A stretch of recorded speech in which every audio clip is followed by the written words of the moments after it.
Welcome to the GoPro Max 360 tutorial. Let's get started. Now, if we open this tray on the side here, you can see we can actually get into the side and get into the battery and all the other stuff we would need to get into. Now, if you press onto the micro SD, it actually pops out similar to a pen cap. And just close it up like that, and we're ready to go. I have a power button on the side, so use that to turn off and on. Hold to turn on. And it turns on with a heads-up display that is touchscreen. We can change from photos, videos, and all that type of stuff. And time lapse as well. Just press the button, as you can see right there. We can change the angle of the lens.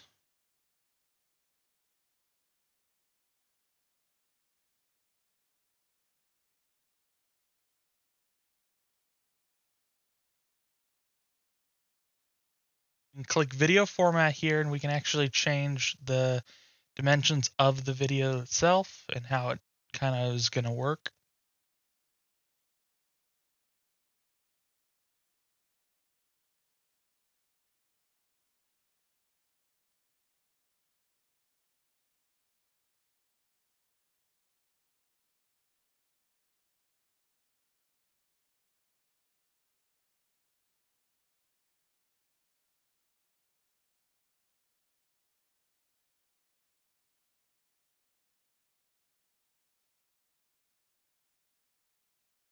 We can go into this and change the aspect ratios if need be. We'll just stick with that. If you hit this little flip button, you will flip back and forth from the front and the back camera for your perspective. And here we have the record button. Just click the record button and you should be ready to start.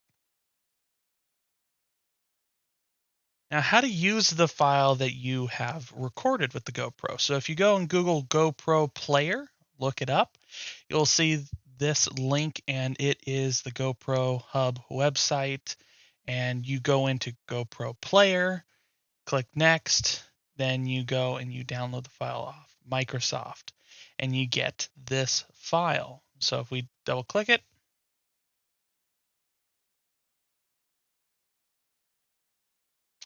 we get the file. So make sure to download this app and you should be good. Put it in a spot that you would like. So we have a couple features on the side here that allow you to do different things. There's this automatic horizon level button that if you press, it actually tracks and guesses where your horizon is. This might be useful. I don't know if it is completely reliable. If you see here in the camera perspective, there is a couple of spots on the camera. So I left this purposefully so you could see what not to do. Basically, all camera is going to have a little smudges on it. And when recording, you'll have smudges. So make sure you wipe down the camera lenses with a nice cloth. And if you look around, you can actually see that there's a connection issue. We're using two cameras and meshing them together. And you can see little warps around the sides, and that's where the cameras are meshing into one. So if you see on the along the bottom here, I'm able to actually grab and drag the timeline around. It's a little bit different than the usual style. Your usual editing software would actually have your timeline be at the beginning. So you see we're now cutting out a piece. So yeah, it works a little bit different. Your timeline's always in the center, but you actually have to move the whole tab itself.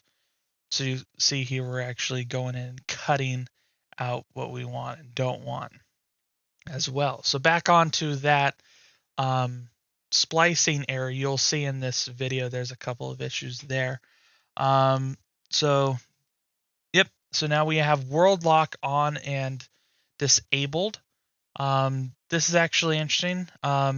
with the GoPro camera is there's a world lock feature on this app. So as you see, as I'm moving this around, the whole thing's spinning around, and that's because that's the actual angle of the camera. With world lock on, it uses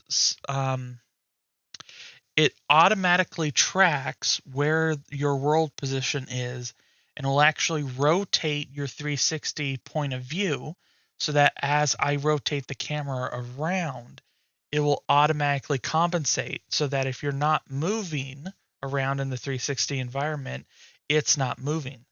With the camera lock disabled, everything kind of flops around because it's following the actual camera movement. And you see we can actually click and drag around to look around the 360 environment, which is very convenient. And we can also change our perspective to 360 or 2D as well at the top there. If you want, you can just straight up just export this file as soon as you bring it in and get whatever file you want and put it into your regular video editing software. But we're going to do a couple more things to it before we do that. You can see we can export from this tab as well.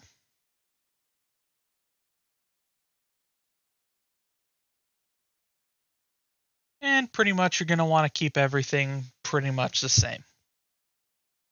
And always, if you are able to export as the best file format you can, that is also of what you've recorded as well.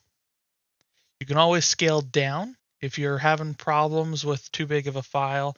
I would suggest using proxies on Premiere Pro or whatever software you're using to edit. Otherwise, you could probably jump down the video quality, but you shouldn't need to do that.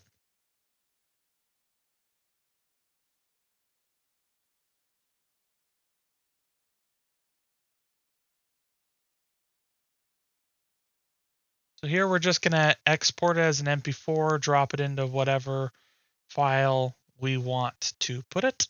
You see I have my whole stretch of a bunch of different file folders, and exporting is actually fairly quick for a program, to be honest.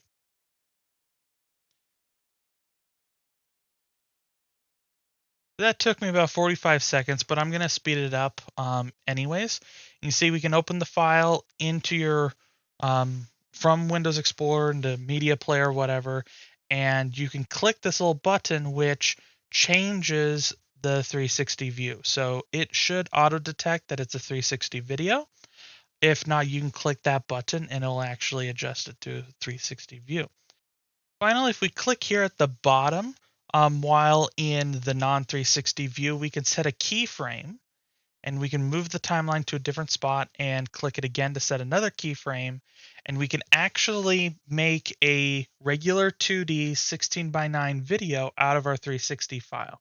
So as long as you have that top spot selected, the left side is basically 360 and the other side is just regular 16:9. We can export it as a regular file, and when we export it, we will get a regular 16:9 video that we have actually produced from a 360 video. This is a pretty cool feature. It will allow you to do a lot of cool things. I think the biggest application is you can go in after the fact and produce a video that you probably wouldn't have been able to be skillful enough to actually get during filming. Or the other option is that you could do like a time lapse or something along those lines and get the video later. And so now if you actually go in, you can see that the video we've now exported is actually 16:9, is not a 360 video. So yeah, there you go. Thank you for watching.